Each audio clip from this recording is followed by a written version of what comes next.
Tempat itu adalah yayasan sosial milik swasta yang terindikasi melakukan sebuah pelanggaran, yaitu menampung ribuan orang yang sebagian besar bukan gelandangan, melainkan orang-orang biasa dan juga anak di bawah umur. Hai, wassalamualaikum warahmatullahi wabarakatuh. Terima kasih sudah klik video ini. Sebelum memulai pembahasan malam ini, aku mau nanya dulu nih. Kalian pasti nggak asing kan sama series Squid Game yang lagi ada di Netflix, ya kan? Mungkin beberapa daripada kalian sudah pernah nonton season 1 atau bahkan juga udah nonton sampai season 2-nya nih yang baru aja rilis beberapa waktu kemarin. Nah, ngomong-ngomong soal Squid Game, kalian tahu nggak kalau di dunia nyata, tepatnya di Korea Selatan juga nih, pernah ada kasus kriminal yang beberapa detailnya hampir mirip sama yang ada di Squid Game. Kasus itu tuh adalah tindak penculikan, penyiksaan dan juga penyekapan yang terjadi di sebuah tempat yang dikenal dengan sebutan The Brothers Home. Saking banyaknya kemiripan, banyak orang yang menduga kalau series Squid Game ini terinspirasi ya dari kisah ini. Tapi pada kenyataannya kasus The Brothers Home ini jauh lebih mengerikan lagi, karena yang menjadi korban bukan cuma 1-2 orang aja, melainkan ada ribuan orang yang terdiri dari berbagai usia, mulai dari anak-anak, orang dewasa, sampai orang tua yang udah renta tua ada jadi korban juga. Nah, penasaran kan kalian gimana kisah selengkapnya? Jadi tanpa berlama-lama kita langsung masuk aja ke ceritanya ya. Check it out.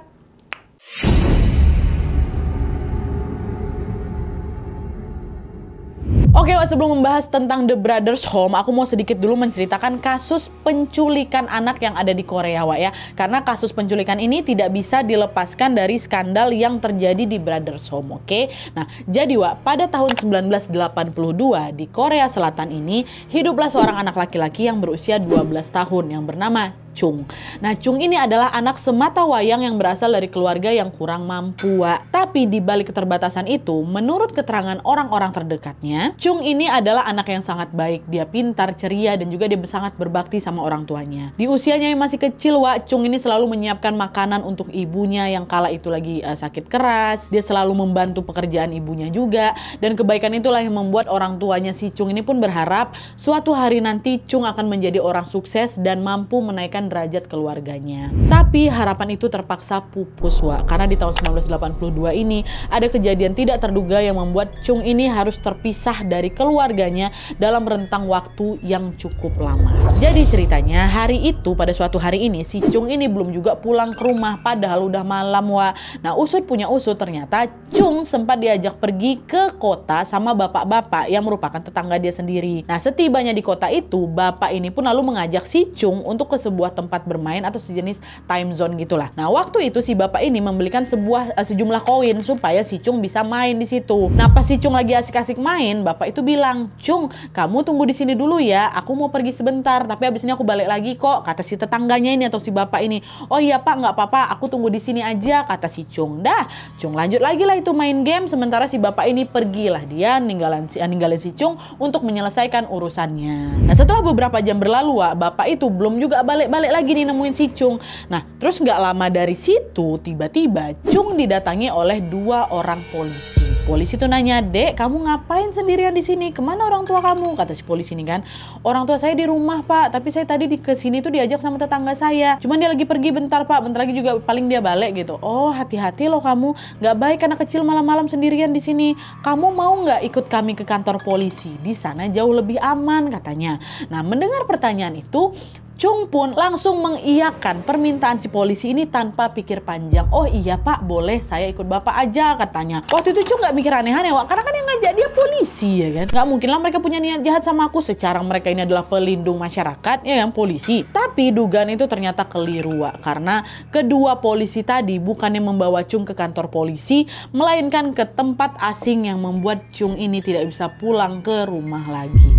Dengan kata lain, Chung sudah diculik oleh oknum polisi atau orang yang menyamar sebagai polisi tanpa sepengetahuan tetangga dan juga orang tuanya. Nah, setelah kejadian Chung ini diculik, beberapa tahun berikutnya ada lagi 2 anak lain yang juga menjadi korban penculikan. Kedua anak itu adalah Lee, anak perempuan berusia 7 tahun, dan juga adiknya yang tidak diketahui namanya. Nah, ceritanya waktu itu Lee dan juga adik-adiknya ini lagi main di luar rumah. Nah, pas dia lagi main ini sama juga kayak Chung tadi, mereka tiba-tiba didatangi lagi nih sama seorang polisi. Nah, polisi itu nanya, "Kalian lagi ngapain di sini, Dek? Kalian mau nggak Bapak ajak main ke kantor polisi? Cuma bentar aja aja kok, nanti bapak anterin lagi kamu pulang, kata si polisi itu. Nah ditanyain kayak gitu sama polisi, Wak, Lee dan juga adeknya dengan polosnya mengiyakan, iya pak boleh, tapi nanti anterin pulang ya, soalnya kami takut nanti dicarain sama ibu, kata gitu. Iya tenang aja, pasti bapak anterin pulang kok, kamu tenang aja lah pokoknya, kata si polisi itu. Nah adalah tuh, setelah setuju, polisi ini pun mengajak Lee dan adiknya untuk naik ke mobil van warna putih. Ya, nah pas mereka masuk ke dalam mobil itu dan pintu itu dikunci, rupanya di sana di dalam mobil itu Lee melihat ada sekumpulan anak-anak yang lagi nangis ketakutan, Wak. Di sela-sela tangisnya si anak-anak itu juga memohon supaya dipulangkan gitu. Pak, kami nggak mau ikut bapak, kami nggak mau ikut kalian, kami mau pulang pak, kata si anak-anak ini. Tapi meskipun sudah menangis dan memohon-mohon, Wak, tidak ada satupun dari mereka berdua atau si polisi-polisi ini yang mempedulikan tangisan mereka. Yang ada mobil itu justru langsung melaju semakin kencang lagi. Nah di saat yang sama perasaan Lee pun langsung berubah, nggak enak, Wak. Dia mikir, emangnya kita mau dibawa kemana nih? Jangan-jangan pak polisi ini tadi mau nyulik kita nih, gitu. Ikutan panik juga lah si Lee nih, Wak. Cuma nggak bisa kabur, udah dikunci pintunya. Nah kekhawatiran itu, Wak, akhirnya terbukti karena setelah beberapa jam berlalu, van itu pun akhirnya berhenti di sebuah tempat asing yang mirip seperti penjara. Nah di tempat itu ada pintu gerbang besi yang cuma bisa dikunci dari luar aja, Wak. Dan juga ada beberapa bodyguard atau penjaga yang membawa tongkat baseball. Sesampainya di sana, Lee, adeknya, dan semua anak-anak itu dikumpulkan nih di suatu ruangan besar. Nah, ketika diperhatikan baik-baik, Wak, di ruangan itu ada sekitar 80-120 ranjang atau tempat tidur yang disusun atau ditata secara berderet. Belum sempat memahami keanehan itu, para penjaga ini tiba-tiba meminta mereka semua untuk mengganti baju dengan baju yang sudah disediakan. Ya, nah baju yang sudah disediakan ini, Wak, modelnya sama semuanya memang, yaitu setelan olahraga warna biru dan di bagian bahunya ada garis putih-putih. Sama kayak baju Squid Game kan, cuman bedanya Squid Game bajunya warna hijau, mereka warna biru. Nah selesai mengganti baju, para penjaga ini pun kemudian memberi anak-anak ini identitas baru, dimana selama tinggal di tempat asing itu, Wak, mereka akan dipanggil dengan nomor urut, bukan dengan nama. Dan kalau kalian ingat Chung, tadi anak yang pertama aku ceritain yang diculik tuh, dia dipanggil bukan dengan nama Chung, Wak, tapi dengan nomor 456. Udah notice kalian di sini kan, apa yang dialami sama anak-anak itu mirip kali sama yang ada di seriesnya Squid Game. Mulai dari diculik pakai mobil van putih, dibawa ke tempat yang bentuknya kayak penjara, tempat tidurnya tersusun-susun, bahkan sampai nama mereka juga diganti dengan nomor urut yang juga sama kayak ada di Squid Game kan. 456 lagi nomor si Chung tuh. Nah berbagai kesamaan itulah, Wak, yang membuat banyak pihak menduga bahwa sebetulnya series Squid Game ini terinspirasi dari kisah ini. Nah, jadi itu awal mulanya, Wak. Oke, kita balik lagi ke ceritanya. Nah, setelah mengalami berbagai pemaksaan yang sudah aku sebutkan tadi, Wak, keesokan harinya si anak-anak ini dibangunkan sama suara alarm yang kencang kali, Wak. Jam 5 pagi mereka udah dibangunkan. Setelah bangun, mereka kemudian diperintahkan untuk berkumpul di lapangan. Sesampainya di lapangan itu, betapa kagetnya mereka karena ternyata yang ngumpul di sana itu nggak cuma anak-anak aja, tapi ada sekitar 3.000-an orang yang terdiri dari laki-laki dewasa, wanita dewasa, bahkan ada juga kakek nenek yang udah lanjut usia tuh kumpul semua di sana. Jadi bukan anak-anak aja. Nah, setelah semuanya berkumpul, para penjaga ini memaksa mereka untuk menyanyikan lagu militer Korea.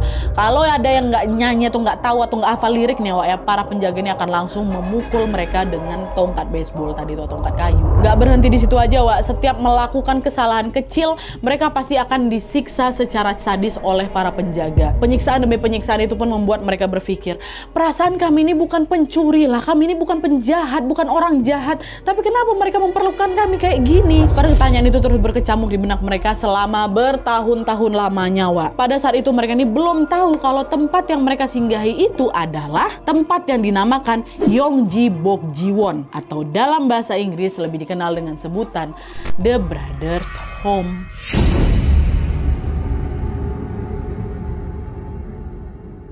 Nah jadi, Wak, kalau dilihat dari sisi sejarah, The Brothers Home ini adalah sebuah yayasan sosial yang berlokasi di kota Busan, tepatnya di sebuah tempat terpencil yang ada di dekat pegunungan. Nah, The Brothers Home ini, Wak, didirikan oleh mantan tentara Korea sekaligus juga atlet tinju yang bernama Park In June pada awal tahun 1960-an. Dia pendirinya. Nah, ketika pertama kali berdiri, Wak, The Brothers Home ini menampung sekitar 60 anak yatim yang kehilangan orang tuanya akibat perang Korea. Jadi bisa dibilang The Brothers Home ini tuh semacam panti asuhan kayak gitu, Wak, awalnya. Tapi seiring berjalannya waktu, Wak, fungsi dari The Brothers Home ini mulai berubah. Dari yang awalnya tadi apa? Panti asuhan, berubah nih, Wak, jadi tempat penampungan bagi tunawisma atau gelandangan. Nah, kenapa bisa kayak gitu, Nadia? Karena pada saat itu Park atau si pendiri The Brothers Home ini bekerja sama, Wak, sama pemerintah untuk menjalankan program khusus, yaitu mengamankan para gelandangan dari sudut-sudut kota. Nah, pengamanan itu dilakukan karena Korea akan menjadi tuan rumah Asian Games di tahun 1986. Lalu pada tahun 1988 atau 2 tahun setelah Asian Games ini, Wak, Korea juga akan mengadakan turnamen paling bergengsi sedunia, yaitu Olimpiade Seoul. Nah, karena kedua acara ini dianggap adalah momen penting di mana berbagai negara akan datang ke Korea, Wak, pemerintah pun melakukan segala cara untuk menjaga image-nya Korea. Salah satunya adalah dengan menangkap paksa para gelandangan lalu memindahkan mereka ke tempat penampungan di The Brothers Home ini. Nah, selain menangkap secara paksa, Wak, pemerintah juga membuat video promosi ya supaya para gelandangan itu tertarik untuk datang dengan sendirinya. Nah, di video itu disebutkan apabila mereka bersedia tinggal di Brothers Home ini, mereka akan mendapatkan berbagai fasilitas menguntungkan. Dan selain diiming-imingi sama fasilitas, Wak, mereka ini juga dijanjikan akan mendapatkan pelatihan kerja supaya bisa hidup lebih baik di masa depan. Ternyata iming-iming itu cukup berhasil, Wak, dimana ada banyak sekali gelandangan yang pergi sendiri nih ke Brothers Home dengan sukarela.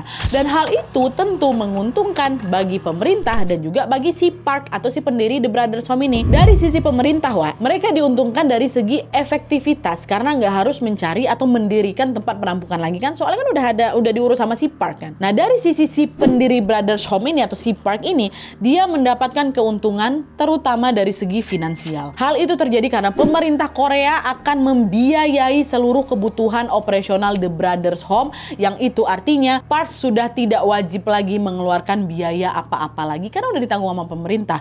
Tugas dia di sana cuman menyediakan tempat tinggalnya aja. Dan selain menanggung seluruh biaya operasional, Wak, pemerintah juga akan memberikan insentif sama si Park apabila jumlah orang yang datang ke Brothers Home makin banyak. Atau gampangnya, makin banyak orang yang kau tampung, makin banyak juga uang insentif yang akan aku kasih sama kau, Park, kata pemerintah kayak gitu. Nah, karena program ini menguntungkan kali untuk si Park, Wak, Park pun langsunglah menangkap gelandangan sebanyak-banyaknya. Saking banyaknya orang-orang yang ditangkap, Wak, di pusat-pusat kota yang ada di sana udah nggak ada lagi gelandangan yang tersisa. Pokoknya udah bersih semua seutuhnya. Tapi, Wak, meskipun udah bersih si Korea ini dari gelandangan-gelandangan, rupanya Park itu belum mau berhenti juga dan dia malah masih berambisi untuk bisa mendapatkan keuntungan yang lebih banyak lagi. Nah, disitulah Park ini kepikiran untuk melakukan tindakan curang, Wak, yaitu menangkap orang-orang secara random terus dibawa lah itu ke Brothers Home. Nah, hal itu berarti kalau orang-orang yang nantinya akan dia tangkap ini itu bukan gelandangan lagi, tapi cuma orang-orang biasa, orang-orang random yang sebetulnya tidak masuk dalam kriteria ikut ditangkap sama dia. Dan selain menangkap orang biasa atau menangkap orang random, Wak, Park ini juga meminta bantuan oknum polisi untuk bisa menangkap orang-orang difabel. Nah, sayangnya di situ polisi nurut-nurut aja, Wak, karena mereka sudah menerima suap yang tidak sedikit dari Park. Dan semakin banyak orang yang berhasil mereka tangkap, Wak, semakin banyak juga uang yang akan mereka peroleh. Jadi polisi ini macamnya dapat persenan gitulah dari Park sendiri. Nah, di saat Park dan juga polisi ini mendapatkan keuntungan besar, di sisi lain, Wak, orang-orang yang sudah ditangkap ini justru mengalami hal yang sebaliknya. Alih-alih mendapatkan kesejahteraan yang layak, Wak, sesampainya mereka di Brothers Home, mereka malah diperlakukan secara tidak manusiawi. Seperti yang sudah aku ceritakan di awal tadi, Wak, orang-orang yang ditampung di sana kan banyak yang dipukul sama penjaga kan, Wak. Nah, hal itu juga lah yang terjadi pada orang-orang yang baru ditangkap ini juga, Wak. Setibanya mereka di sana, mereka dipaksa itulah tadi mengganti baju dengan seragam, dan semua orang yang berjenis kelamin laki-laki akan dicukur rambutnya, Wak, sampai botak. Terus nggak berhenti di situ aja, setelah tinggal di Brothers Home ini, mereka semua dipaksa untuk bekerja di pabrik-pabrik yang dimiliki sama Park atau si owner-nya. Ada yang kerja di pabrik pen, pensil, pabrik payung, pabrik alat pancing, dan lain sebagainya. Dan setiap harinya mereka diberi target untuk memproduksi barang dengan jumlah tertentu. Kalau aja mereka gagal memenuhi target itu, para penjaga akan langsung memukul mereka pakai tongkat baseball tadi atau pakai balok kayu lah gitu. Nggak cuma dipukul aja, bahkan sering diguyur juga pakai air es, dihajar mereka habis-habisan sampai ada yang meregang nyawa di situ. Tapi meskipun sudah bekerja keras dengan tuntutan yang tinggi, yang menyedihkannya lagi adalah para penghuni The Brothers Home ini tidak pernah mendapatkan upah sepeser pun, nggak pernah. Itu berarti semua keuntungan yang mereka hasilkan pada saat bekerja ini masuk ke kantong pribadinya Park, bukan buat gaji mereka, masuk ke si owner, bukan buat gaji mereka. Bayangkan sama kalian, sampai di titik ini berapa banyak itu uang yang dimakan sama si Park, seolah belum puas lagi dengan semua itu, Park juga memperlakukan penghuni The Brothers Home dengan beberapa tindakan keji lainnya. Salah satunya adalah setiap harinya Park ini hanya menyediakan makanan untuk 2.000 orang aja. 2.000 orang. Padahal jumlah penghuni Brothers Home itu lebih dari 3.000 orang. Nah, perbedaan jumlah porsi itu yang tentu membuat mereka saling berebut makanan lah, ya kan. Pun makanan yang mereka berebutkan ini juga bukan makanan yang bergizinya, tapi makanan yang ya udah yang ala kadarnya aja, yang bahkan bisa dibilang nggak layak untuk dikonsumsi itu loh. Nah, karena persediaan makanan selalu kurang dan tidak layak konsumsi ini, para penghuni The Brothers Home pun jadi kekurangan nutrisi dan puncaknya mereka mengalami penurunan berat badan secara drastis. Selain masalah makanan yang tidak layak, Park ini ternyata juga melakukan aksi keji lainnya loh. Yaitu dia hanya memberikan satu setel baju yang dipakai terus-menerus sepanjang tahun. Jadi meskipun penghuni ini udah keringetan, kehujanan atau kebasahan, ya mereka tetap pakai baju yang sama dari pertama mereka datang. Nah, pakai itu terus. Nah, hal itu tentunya membuat mereka mengalami berbagai masalah kulit, ya kan. Mereka gatal-gatal, panuan, bahkan sampai cacar air, Selain mengalami kekerasan fisik yang super sadis ini, penghuni The Brothers Home juga tidak luput dari tindakan kekerasan seksual. Sebagian besar wanita yang tinggal di sana, sering dijadikan target pelecehan atau pemerkosaan oleh para penjaga yang ada di sana. Dan mirisnya lagi, apabila wanita-wanita ini ada yang hamil, mereka akan disuntik cairan khusus supaya janin yang mereka kandung ini keguguran. Jadi udah dilecehkan, dipaksa gugurin pula. Gak berhenti sampai situ aja. Selain para wanita, kaum laki-laki juga tidak luput dari tindakan kekerasan seksual loh.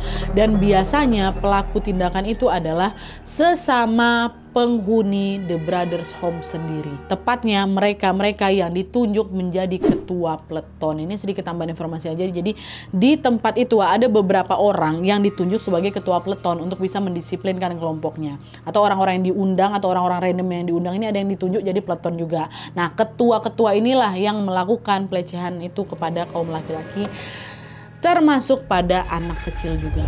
Dan yang lebih menyedihkan lagi, meskipun mereka mengalami berbagai penyiksaan sadis, penghuni The Brothers Home ini yang nggak punya pilihan lain selain bertahan. Mereka tidak bisa kabur karena setiap sudut bangunan itu dijaga ketat sama penjaga.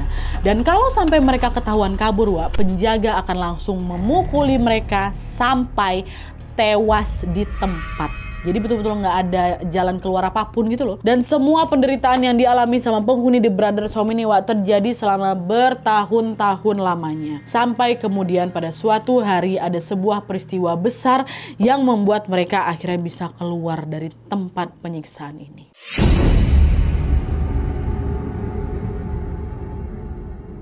Nah, jadi ceritanya pada suatu hari di tahun 1986, seorang jaksa yang bernama Kim sedang pergi ke hutan untuk berburu. Nah, pas dia lagi keliling-keliling hutan itu, Pak Kim ini melihat ada sekelompok orang lagi kerja pakai baju seragam. Dia nengok dari kejauhan. Nah, ketika diperhatikan lagi, Pak Kim ini juga notice kalau di antara orang-orang itu ada beberapa penjaga yang masing-masing lagi bawa tongkat baseball. Pak Kim mikir, itu tempat apa ya? Dari suasananya kok macam penjara, tapi setahu aku nggak ada penjara lah di sekitar sini. Nah, di saat Pak Kim ini lagi berpikir, tiba-tiba Pak Kim lihat salah satu orang yang lagi pakai seragam itu lagi dipukul sama penjaga pakai tongkat yang mereka bawa itu. Nah, di situ udah langsung ngerasa nggak ada yang nggak beres nih sama Pak Kim kan. Pak Kim pun berinisiatif untuk menginvestigasi tempat itu. Itulah tempat Brothers Home itu. Nah, setelah investigasi itu dilakukan, akhirnya diketahui kalau tempat itu adalah yayasan sosial milik swasta yang terindikasi melakukan sebuah pelanggaran dilakukan, yaitu menampung ribuan orang yang sebagian besar bukan gelandangan, melainkan orang-orang biasa dan juga anak di bawah umur. Ketahuan nih. Nah, selain melakukan pelanggaran, hasil investigasi juga menyebutkan ada 657 orang meninggal dunia selama dia tinggal di Brothers Home itu. Sejak tahun 75 sampai 87, Wak. Dan yang mencurigakan lagi, mayat ke 657 orang itu selalu dikubur atau dikremasi secara diam-diam oleh pengurus The Brothers Home tanpa sepengetahuan pemerintah ataupun pihak berwenang. Nah, mengetahui fakta itu, akhirnya Pak Kim pun mengajak polisi untuk melakukan penggerebekan nih di Brothers Home kan. Dan begitu mereka sampai di sana, betapa kagetnya mereka karena kondisi para penghuni di sana jauh lebih mengenaskan dari yang mereka bayangkan. Hampir semua orang yang ada di sana, badannya kurus sekali, kurus-kurusnya. Mereka, mohon maaf, bau, dan juga sekujur tubuh mereka penuh sama luka. Nggak berhenti di situ aja, pihak berwajib ini juga menemukan sebuah fakta lain yang tidak kalah sadis lagi, di mana ketika mereka berkunjung di area The Brothers Home itu, mereka menemukan ada suatu kamar atau bangsal yang dikenal dengan sebutan zombie zone. Ya, dan yang perlu kalian tahu, zombie zone ini adalah tempat di mana orang-orang disabilitas dibius dengan zat adiktif sampai mereka hilang kesadaran dan tidak bisa beraktivitas secara normal.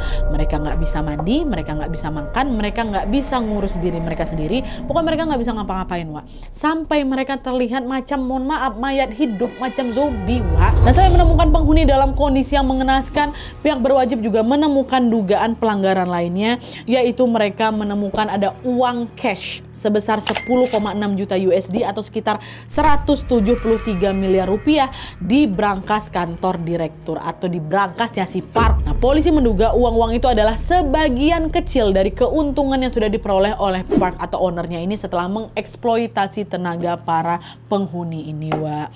Nah, setelah menemukan berbagai bukti penting, polisi pun langsung diinterogasinya lah si Park ini. Nah, tapi Wak, ketika diinterogasi, Park menolak menjawab interogasi itu. Yang ada dia malah menyombongkan dirinya tuh loh. Dia bilang, kalian nggak berhak nginterogasi aku. Kalian lupa siapa aku. Jadi kayak gitu, Wak. Nah, kesombongan Park ini tentunya bukan sekedar gertakan aja memang. Kenapa? Karena memang pada masa itu Park ini punya power yang kuat kali, Wak, supaya dia bisa lolos dari jeratan hukum. Uang dia banyak, koneksi dia di mana-mana ya kan. Dan yang paling penting, dia punya hubungan baik sama pemerintah dan juga polisi-polisi di situ. Nah, setelah menolak interogasi itu, Park pun menjelaskan ke masyarakat kalau dia adalah korban tuduhan polisi. Dia bilang kayak gitu. Dia bilang, saya ini bukan pelaku kriminal, polisi aja yang sembarangan nuduh saya, katanya.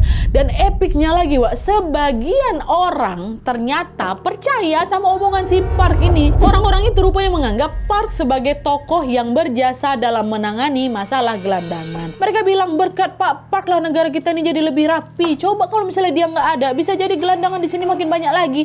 Iya memang betul, Bu, itu awalnya ya kan, tapi kan makin kesini makin salah si Park itu. Tapi udahlah, singkat cerita nih, setelah melewati proses yang panjang dan juga melelahkan, Wak, di tahun 1989 Park akhirnya dinyatakan bersalah. Dan kalian tahu dia didakwa atas pasal apa?